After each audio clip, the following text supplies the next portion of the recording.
अमेरिकी state Georgia में एक छोटा सा शहर है एथेंस और ये बात है 2019 की। 911 यानी इमरजेंसी के पास एक फोन आता है। कॉलर खुद को जेम्स जोंग बताता है और कहता है कि उसके घर से $4 लाख यानी 3.5 करोड़ रुपए और $6 लाख के बिटकॉइन की चोरी हो गई है। पुलिस का एक दस्ता मौका वारदात पर पहुंचता है। वहां उनकी मुलाकात घर के मालिक 28 साल के जेम्स से होती है। वो खुद को क्रिप्टो एक्सपर्ट बताता है और कहता है कि वो कोई रेगुलर जॉब नहीं करता यानी बेरोजगार है। ये जानकारी पुलिस के लिए चौंकाने वाली थी। भला एक बेरोजगार युवा के पास इतने ढेर सारे पैसे कहां से आए? 4 लाख कैश और 6 लाख के क्रिप्टो, यानी वो लगभग $1 मिलियन की चोरी की बात कर रहा था। जेम्स एक विशाल बंगले में अपने कुत्ते चैट के साथ रहता था। ये घर उसने खुद खरीदा था और थोड़ी बहुत जांच के बाद पता चलने लगा कि वो अय्याशी की जिंदगी जीता आया है। अब पुलिस जेम्स के घर से चोरी की घटना से ज्यादा इस बात का पता लगाने में दिलचस्पी ले रही थी कि आखिर जेम्स के पास इतने अफरात पैसे कहां से आए। जांच आगे बढ़ी तो जॉर्जिया पुलिस की आंखें फटी रह गईं। जेम्स मामूली इंसान नहीं बल्कि बिटकॉइन का सबसे बड़ा लुटेरा था। उसने पूरे $3.5 अरब का बिटकॉइन लूटा था। जी हाँ, रकम फिर से सुन लीजिए, $3.5 अरब यानी 30,000 करोड़ रुपए। और ये पैसे उसने पॉपकॉर्न के एक छोटे से डिब्बे में छिपा कर रखे थे। तो यहाँ अब 3 सवाल उठते हैं। जेम्स ने इतनी बड़ी लूट कैसे की? पुलिस ने इस केस को सॉल्व कैसे किया और इतनी भारी रकम भला पॉपकॉर्न के एक डिब्बे में कैसे छिपाई गई? क्रिप्टो इतिहास में ये अपने तरह की पहली और इकलौती घटना है जो हॉलीवुड की किसी कहानी से कम नहीं। तो आप इस पूरी कहानी को सुनने के लिए तैयार हो जाइए।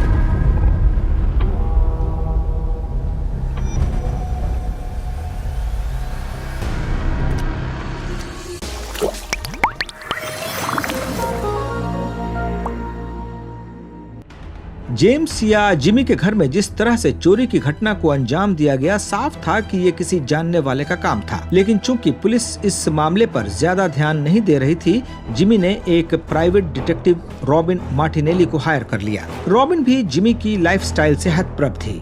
उन्होंने सबसे पहले जिमी के बैकग्राउंड का पता लगाने का फैसला किया। उसके सोशल मीडिया पर नजर डालने से ही पता लग गया कि वो ऐश की जिंदगी जी रहा है। रॉबिन ने उसके दोस्तों पर नजर रखना शुरू कर दिया। धीरे धीरे काम की बातें पता लगने लगी। जिमी ने अपने इस विशालकाय बंगले के अलावा एक और घर खरीद रखा था।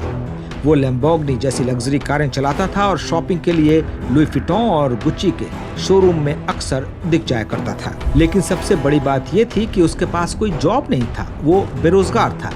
वो अपने दोस्तों से कहता था कि वो बिटकॉइन माइनिंग करता है और इस काम में 2009 से ही लगा था, जब बिटकॉइन का आविष्कार हुआ था।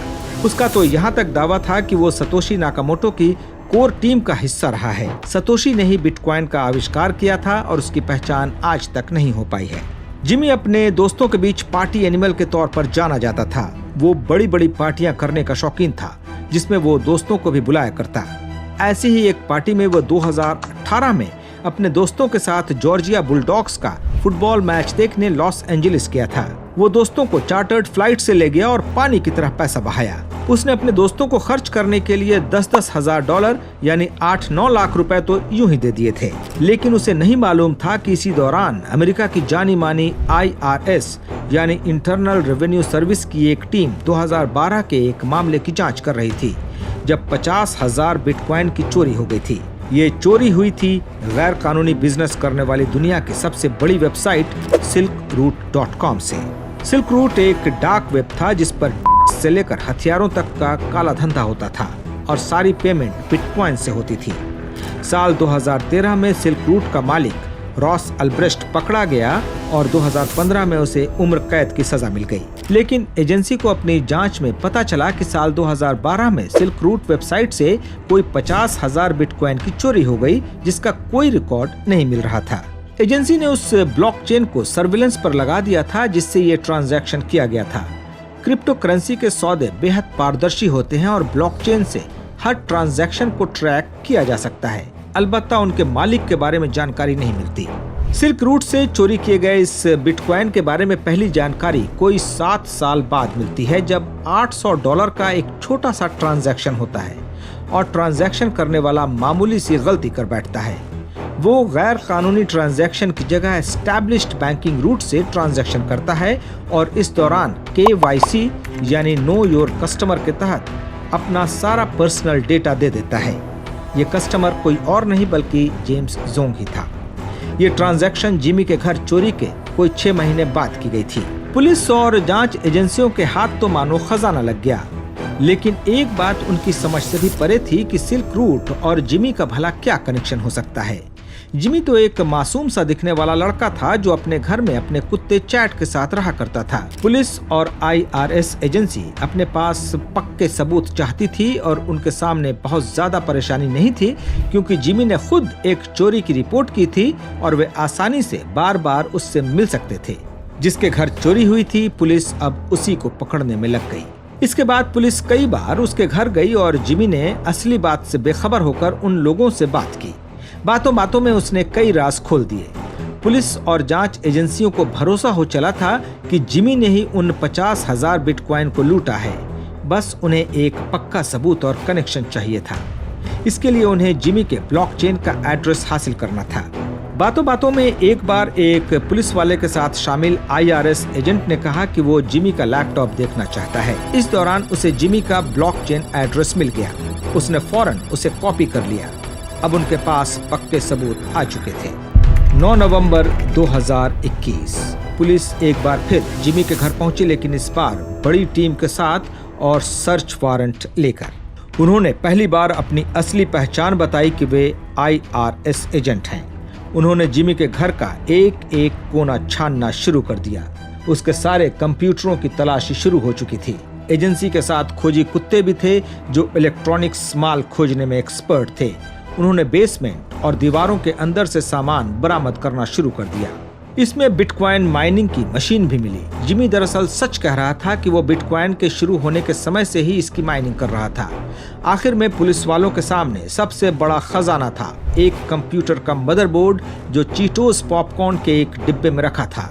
इस मदरबोर्ड में बिटकॉइन का हार्ड वैलेट था और इसके अंदर थे 50,000 से भी ज्यादा बिटकॉइन। उस वक्त इसकी कीमत कोई $3.5 अरब बनती थी। जिमी को गिरफ्तार कर लिया गया, लेकिन एक बात अब भी साफ नहीं हुई कि जिमी का सिल्क रूट से क्या लेना देना।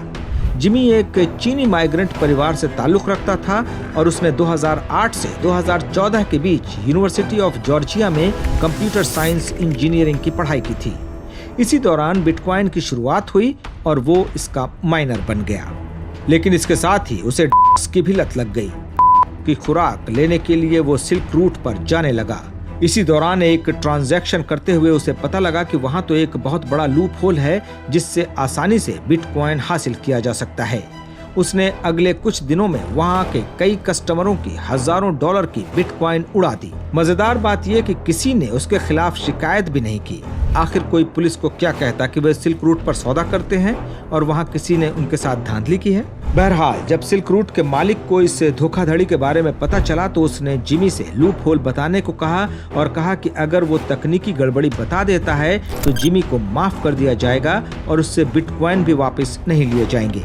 जिमी इसके लिए राजी हो गया और उसके पास बैठे बिठाए 50,000 से ज्यादा बिटकॉइन आ गए। उस समय इसकी कीमत मात्र 14 मिलियन थी, लेकिन बाद में यह आसमान छूने लगी। उसने इन पैसों को खुलकर उड़ाया। करीब $16 मिलियन तो उसने प्रॉपर्टी खरीदने में लगा दी और बाकी पैसों से गुलछर्रे उड़ाए। अपने दोस्तों के बीच वो सबसे रईस आदमी था और बिना सोचे शराब और पर पैसे खर्च करता था। लेकिन 2021 में सब कुछ खत्म हो गया। उसे गिरफ्तार कर लिया गया और उसने अदालत में जुर्म कबूल कर लिया। इस बीच सरकार ने दोबारा उन लोगों से सामने आने को कहा जिन्होंने सिल्क रूट में अपना बिटकॉइन गंवाया था, लेकिन जाहिर है कि कोई भी सामने नहीं आया। उन्होंने सिल्क रूट के मालिक का हश्र देखा था। अब कोई और अपनी जिंदगी बर्बाद नहीं करना चाहता था। सारा पैसा सरकार के खजाने में डाल दिया गया। मुकदमे में जिमी के वकील ने तर्क दिया कि जिमी के किसी भी काम से सरकार को नुकसान नहीं पहुंचा, बल्कि उसका खजाना ही मजबूत हुआ। वकील का ये भी कहना था कि जिमी का कुत्ता चैट 13 साल का हो गया है और उसे ज्यादा देखभाल की जरूरत है, लेकिन कोर्ट का कहना था कि जिमी ने एक बड़ा जुर्म किया था और 9 साल तक उसे छिपा कर रखा, लिहाजा उसे सजा जरूर मिलेगी। साल 2023 में उसे 1 साल कैद की सजा सुनाई गई। जिमी जब जेल गया तो उसके एक दोस्त ने चैट की देखभाल की और जिमी के घर पर हुई चोरी का केस आज तक सॉल्व नहीं हो पाया है।